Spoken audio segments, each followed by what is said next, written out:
श्रीकांत बोलताय का? कोण बोलतोय? राजू बोलतोय. राजू. हा, डेंटलचं मला एक हे सुरू करायचंय, वर्कशॉप घ्यायचंय. ओके. तुम्ही काय करता? पण असं माझी माहिती का विचार? नाही मला त्या तुम्ही कॉलेज स्टुडंट आहात का काय? ते कसं ते माहिती आपण हे करू शकत नाही. कोण बोलतोय पण आपण? नाही मला एक वर्कशॉप घ्यायचंय आणि त्या संदर्भात थोडस मला मार्गदर्शन हवंय. मला काय माहित नाही त्याबद्दल.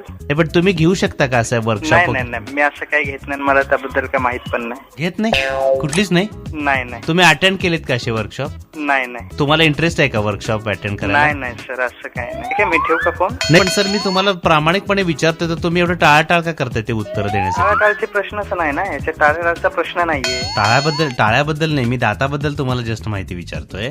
माहिती नाहीये म्हणून तुम्ही हात झटकून कसं काय टाकताय? नाही, हात झटकायची गोष्ट नाहीये याच्यात. प्रामाणिकपणे विचारतोय की तुम्ही या संदर्भात काही काम करू शकाल का? पण मला नेमकं करायचंय काय ते तर सांगा ना.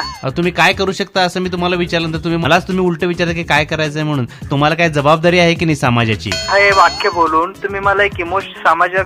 तुम्ही तरुण आहात, तुम्ही दाताचा कोर्स केलेला आहात, तुम्ही डेंटलचे विद्यार्थी आहात, स्टुडंट आहात, तुम्ही हे सगळं करता आणि वरती तुम्ही आम्हालाच विचारता की तुम्ही मी काय करायचं म्हणून. हे बघा साहेब, एकतर मला तुमच्याशी बोलायला वेळ नाहीये आणि उगाच तुम्ही मला फोन करताय.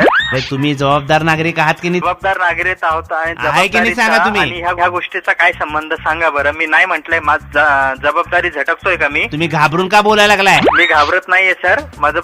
मी काय जबाबदारी झटकतोय का? काय झटकायला लागलाय मग? हे बघा साहेब, जो पण तुम्ही असाल माझा संयम तोडू नका.